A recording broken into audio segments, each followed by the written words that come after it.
Evening, Jacksonville Presbyterian Church. Hey, it's Pastor Dustin. It is 2:30 here in Jacksonville on June 2nd, and I'm so excited to jump right back in with our Wednesday night Bible study. And tonight we're going to be looking at Ezra, which I just preached on this past weekend.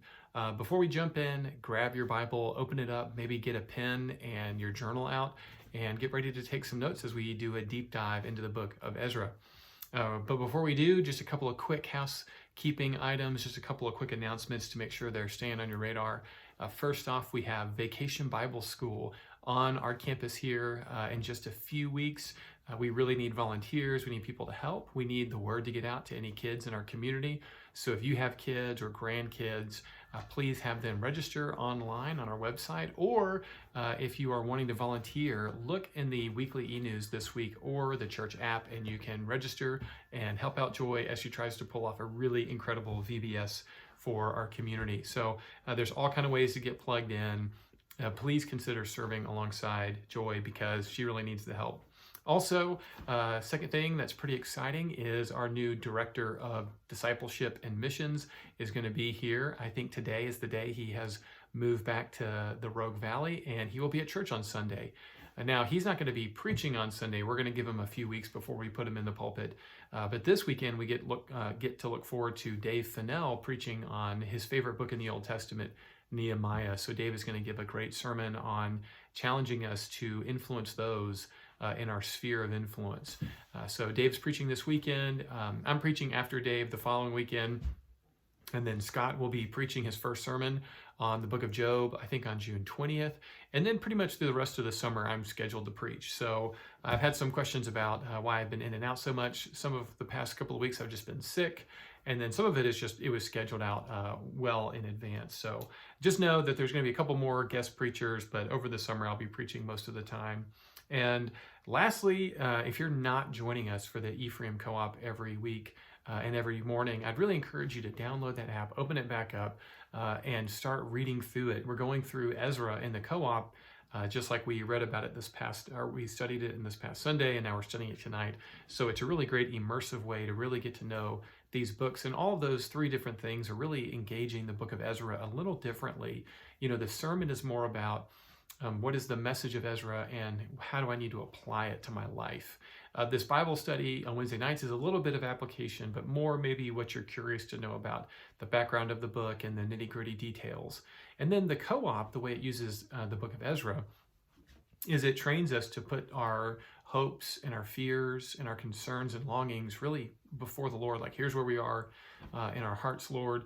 And then we read Ezra and we try to see what it says to those sort of emotional experiences we have throughout the day. What are my longings? Well, you know, what did the people of Ezra long for? And how does that speak into my longing? So all those things are designed to do different things, but really, you know, we learn best by immersion and imitation. So imitate me as I do the CoOp and immerse yourself in the story of God. And I know many of you are doing that, so thank you. And if you weren't interested in being immersed in God's Word, you would not be watching this video. So I'm excited, and hopefully you're sitting somewhere comfortable and you've got the book of Ezra out. So let's dive right in. Go with me to Ezra chapter 1. I mentioned this on Sunday very briefly, but just like 1st and 2nd Samuel and 1st and 2nd Kings and 1st and 2nd Chronicles were really originally one book, the book of Ezra and Nehemiah was one book. So there is a sense that when we read Ezra, it's really helpful to also keep in mind that Ezra is not the end of the story, that Nehemiah continues the story. And that may come into play a little bit later. Ezra seems to end in kind of a funny way. And so it's good to remember that it's not sort of the end. It's similar maybe to the way that the Gospel of Luke is sort of part 1, and then the book of Acts is part 2, written by the same author. Right? We don't know exactly who the author is of Ezra and Nehemiah, but there are instances where Ezra talks in the first person, and so there's a sense that Ezra certainly seems to have written some parts of it. But, you know, just like the Gospels, we're not really told who the author is, but it is seen as authoritative and rightly conveying the information and the meaning of the book to us. So all that to say, that's a little bit of a background. You know, if you're unfamiliar with the story of the Bible, at this point, God has created a world. It's fallen into sin. He's created a nation, the nation of Israel, which he is going to use to bless the entire world. This is Genesis 12. And this nation has now tragically split in two. Then they were taken over and exiled by the Assyrians and then the Babylonians, and now they've sort of been regathered together. And really, that's where Ezra takes place. It's a pretty big next chapter in the story, if that makes sense. And keep that in mind, because that's going to come up again. This is a pretty important moment in the life of the nation of Israel. So with that, let's go to Ezra 1, right? So basically what happens is the big bad ruler of the world, Cyrus, starts off the story, and having been stirred by the Lord, right? The Lord is really behind all of the rulings and the politicians and the power. That's the biblical worldview. Proverbs says, the heart of the king is in the hand of the Lord. He directs it wherever he wants. And God is sovereignly controlling everything. This is God's providence. Nothing happens outside of God's purview, and that is a great comfort to us. And God is stirring up Cyrus's heart to release God's people, the Israelites, to go back to their promised land. And so that's really sort of the, verse 1 is that's what's happening, right? But notice, and this is the deep dive, right? And I'm not going to necessarily preach on this, but I do think it'll be interesting to you if you've been joining me in these Wednesday night Bible studies, because one of the weirder or stranger or maybe less familiar topics that we've been talking about is the supernatural worldview of the Old Testament. And, we have the Nephilim, and then we have necromancy, and, we have Saul conjuring up the spirit of Samuel, and we have giants in the land, and we have the sons of God who seem to control or be appointed in the book of Deuteronomy to control the nations.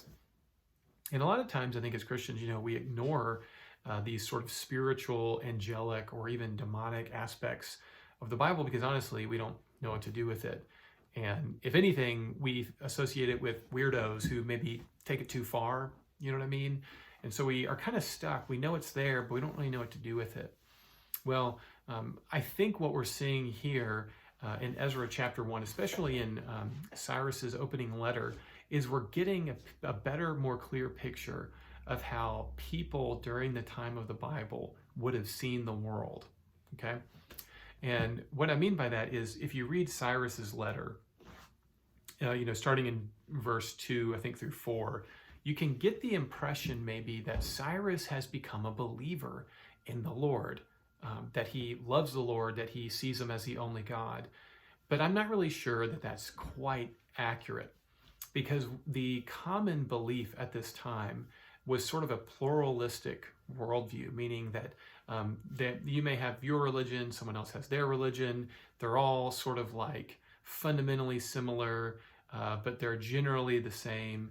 And the wrinkle, the difference between maybe how people think about religion today, who aren't Christians or who don't know the claims of Jesus, it's similar because in the Old Testament times, people would also have sort of a pluralistic worldview. But what they would do with it is they believed that each nation had their own God, and that basically what was happening in the battles and in the wars of their lives, that the gods of the nations were really battling each other, right? And so there was the gods of the Assyrians, and there were the gods of the Egyptians. And it was very possible that people in Assyria would believe that there really were gods of Egypt, and that the people who lived in Egypt would have believed that there was a quote-unquote God in Israel or a God in Assyria. But the only way you knew who was the best God was where? On the battlefield, right? And whoever's nation was biggest and baddest and controlled the biggest territory, well, clearly that was the nation with the strongest God, because all these gods are sort of battling each other, through proxy wars, if you will.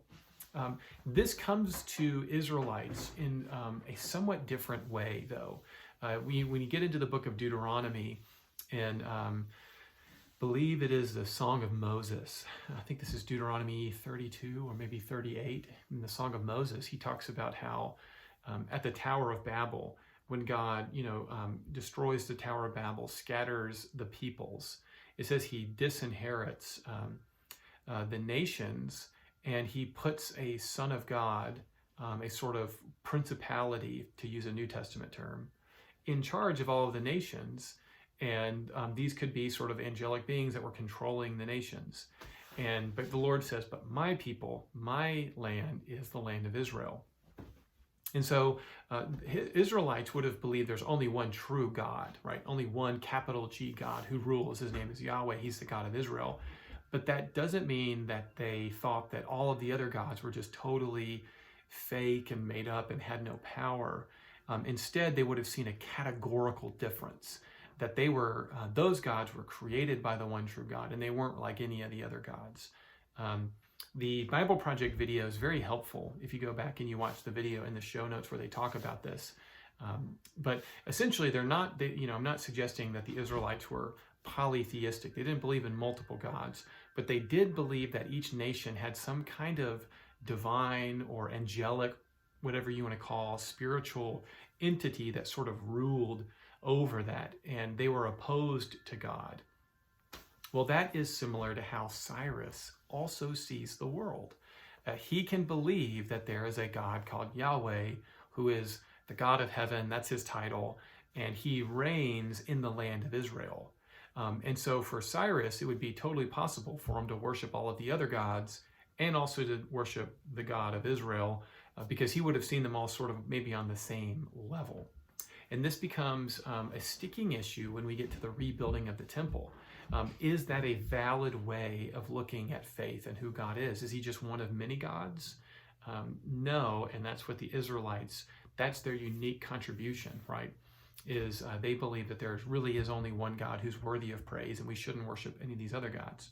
So anyway, that's a long statement, probably sparking all kinds of interesting questions to you.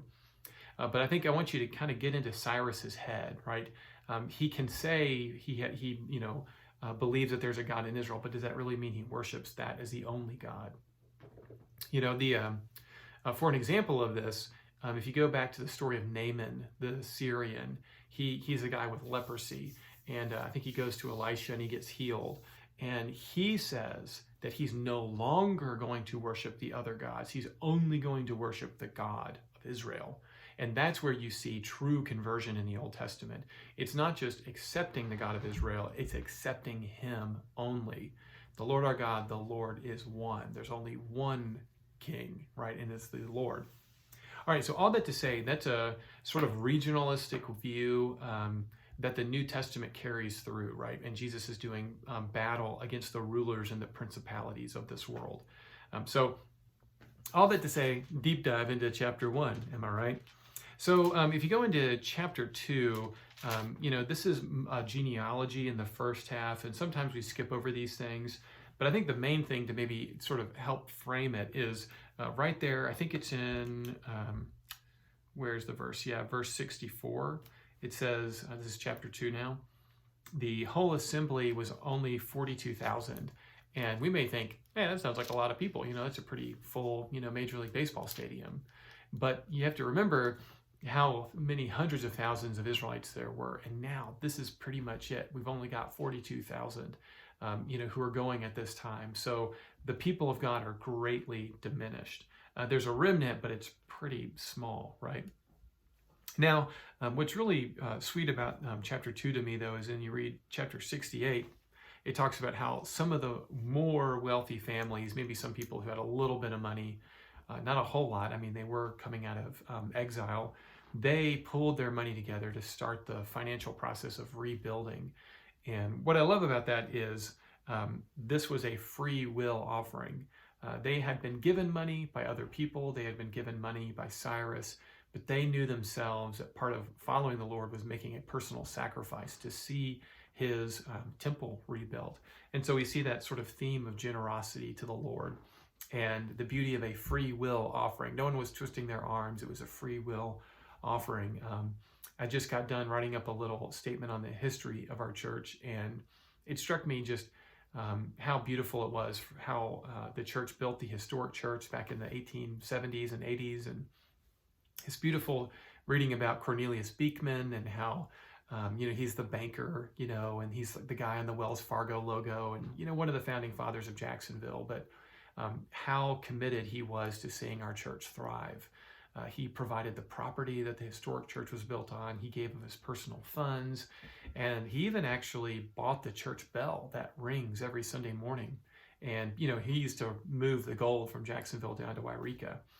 And he actually made the journey from Jacksonville down to San Francisco to get the bell. And then he personally transported the bell back to Jacksonville to be in the church. And so I think there's just, there are these beautiful moments of, when we give freely to the Lord and we give generously to the Lord, not only does it bring him glory, we actually enjoy it and we feel more of a part of his mission. So anyway, I think that's popping up in Ezra too, right? The people, although they don't have to give, they give freely because they want to be a part of it and they value what the Lord is doing in their midst. All right, so if you go into chapter 3, they get sort of to the rebuilding of the altar. And, we talked about it on Sunday, but, when they do it, there's like this mixture of sadness and the regathering of worship and also joy and happiness. And I think, man, does that not have a word to speak to people today? I mean, we are all learning what it means to regather as believers.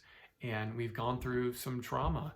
And in some ways, it's a real source of joy. In other ways, it's a real source of sadness still.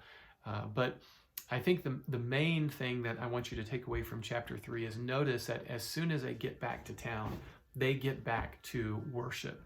So if you read, chapter 3, 1 through 7, they make a beeline to get back into the rhythm of life. They start holding the festivals. They start celebrating. I think it's the Feast of Booths. Is that the first one? Feast of Booths in chapter 3, verse 4. As soon as they get back to the land, they get back to it.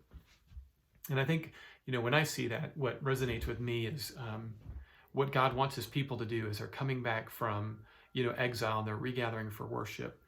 God has designed us to have a rhythm of life, right? There's a way of life. There's a groove that we can hit, not a rut, not rote ritual, but there is a groove and a rhythm built around the festivals that God wanted his people to get right back into. And that's what they knew to do. And I mean, I think the corollary now as Christians is we hold to the Sabbath. We give one day and 7 to the Lord, and that's the groove, that's the rhythm that we thrive in. And so to me, I think this is just more exhortation that just as soon as you can, I'd love for you to come back to worship and sing with your brothers and sisters and get back into that rhythm just as soon as you can. All right, now let's go into chapter 4. And this was a big part of my sermon on Sunday, so you can go back and watch that. But this idea of God's people are having to decide who their political allies were was a big deal. And, here's sort of my 2 cents on how we should be responding to people who are trying to utilize the church maybe for political ends. I think keep something in mind. Unity is great. I'm all for unity. But when the New Testament talks about unity, it is an internal unity. It is a unity between believers under the lordship of Jesus Christ in the power of the Holy Spirit. It is not a unity with the world. So there's an internal unity, but we're actually to remain distinct from the world. We are to be a holy nation, a people for his own possession, right? Jesus says it's a city on a hill. So that means that there's some level of distinction, right? And that distinction is our convictions, and it's our holiness, and it's our desire to love Jesus. And we, of course, invite everybody to be a part of that. But what we primarily want is, and hope to see, is people coming to faith in the one true God and loving him and being known by him, to be awakened to the grace of Jesus Christ, to be genuinely awakened and then transformed by it. Right? So there's an internal unity to God's people, not an external unity with all of the political groups, right? So keep that in mind. The other thing is when, you and I assess these movements, or, I don't even know what to call them, political entities or ideas or theories, and they sort of sprout up, how do we respond? Well, this is the stance that I try to take. And, I'm open to being wrong on it, but I'm trying to think biblically about it. But there's a story in the book of Acts where the apostles are preaching the gospel and God's doing some pretty amazing things. And the Sanhedrin hears about it, the rulers of the day in the land of Israel. They do not like the gospel. This is the same group of people who, I think put Jesus to death, in the sense of, the gospels. But what's interesting when you get into the book of Acts is the Sanhedrin, they arrest the apostles, they get them together in a room, and they say, stop what you're doing. And the apostles say, we're not going to stop. And so the Sanhedrin has to talk about it. And there's a guy in the room named Gamaliel, and he is Paul's mentor. He's the guy who trained Paul before Paul became a Christian. And Gamaliel, steps up and he says, look, don't y'all remember there's all kind of other movements that have cropped up, and they have a really short shelf life. We didn't have to worry about them because everybody knew it was wrong. And pretty much it was just, a flash in the pan. He said, but, guys, if God is with this and we are stopping it, we will be found opposing God. And so we don't know if Gamaliel ever became a Christian. I certainly hope so, and I'm sure Paul and Luke were hoping so too when they wrote the book of Acts, or when Luke did. But there is a sense that I think that's sort of a good response or a good posture to take right now as well. This doesn't really sound like the gospel, but here's the thing: if God is behind it, it's going to go on regardless of what I think. And if God isn't behind it, eventually it's going to have a short shelf life. So that's how I try to respond. I don't know if that's how you respond to things, or if you think that's wise or not. Let me know. I'm open to being corrected on that, but that's kind of where I'm at right now. All right, going into maybe chapter 5, if you can. Chapter 4, people complain, and what's sad is that they succeed in their complaint and they shut down the building of the temple for about 20 years. And so chapter 5, it's been about 20 years of nobody's been working on the temple. And what God does is he sends 2 prophets, Haggai and Zechariah, to show up and say, hey guys, get back to rebuilding. And basically what chapter 5 says is, at that point, there are new government leaders, a guy named Tatnai, and he hears that the people are rebuilding the temple, and he goes, whoa, who told you could do this? And they say, oh, well, King Cyrus, you should, find out if that's true or not. Well, by this point, there's a new king over the region. His name is Darius. And so Tatnai, the regional guy, is like, I don't remember Cyrus's rule saying you could do this. I don't know what's going on. So he reaches out to the emperor, to Cyrus, and to Darius. See how confusing it is? And he says, hey, King Darius, this is chapter 5. These people say that King Cyrus, your predecessor, told them they could rebuild. Is this true? Do you mind searching for the records? And basically what happens in chapter 6 is they find the record, and it turns out Cyrus had said they could do this. But what's interesting to me is the people respond to the prophets Haggai and Zechariah immediately, and they start rebuilding. And Tatnai comes up and he says to them, hey, who told you could rebuild?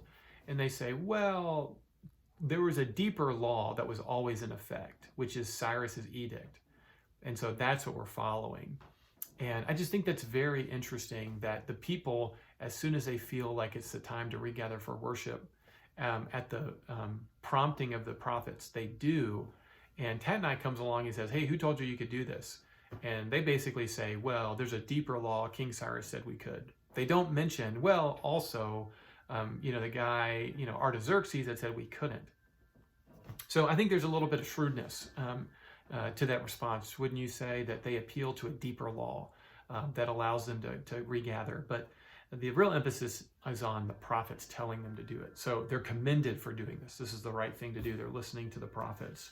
I'm curious to know what analogies you would draw or applications for us today as we sort of gather again for worship. All right, chapter 6, the temple gets done and they celebrate the Passover. Let me just sort of pause right here, because chapter 6 is the end of the first half of the book of Ezra. And I started this off saying that these festivals like the Passover, they sort of mark sort of a transition point a lot of times in the story of the Old Testament. So if you think about it, the people are enslaved in the book of Exodus for 400 years. And what marks the transition from slavery to freedom? Well, the Passover in Exodus 12. That's the thing, that's the hinge that everything turns on. They've been enslaved, and The night that they get out, it's Passover, right? And there's a parallel again later on in the Old Testament when the people are coming out of the wilderness where they'd been for 40 years and they cross over the Jordan. And when they cross over the Jordan, they do what? They celebrate Passover because it's a transition point into a new era. And here, sure enough, we have another opportunity for God's people to mark a new era of their lives in the story of God's people. And they have regathered. And what do? As soon as the temple is built, they celebrate Passover because now they have entered sort of what people will call the post-exilic, the post-exile community. So interesting how God gives the Passover to mark these new transition periods. It makes me wonder what the post-COVID church is going to be like and who's going to be back.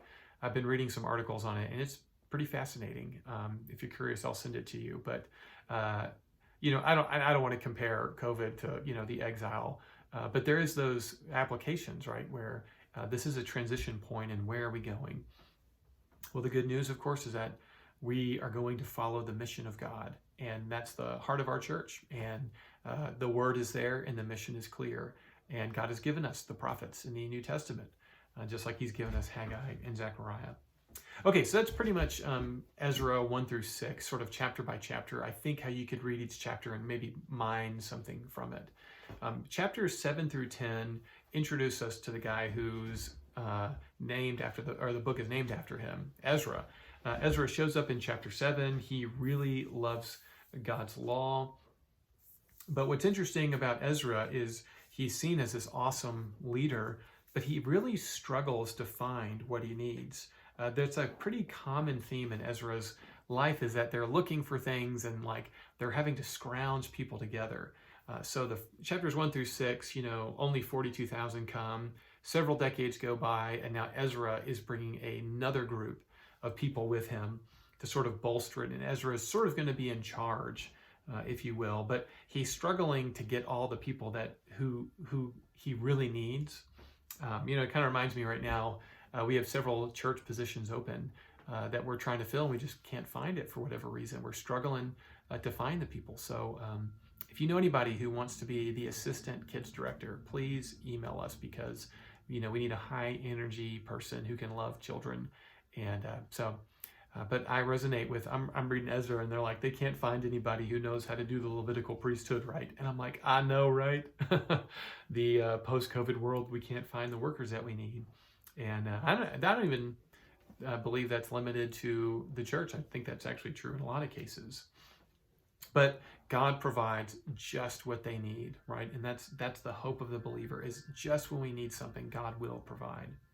All right, so if I can sort of finish up in chapters 9 and 10, the end of this book, it's a pretty short book, kind of ends abruptly, and we're not really sure what to do with this story. It bothers modern readers.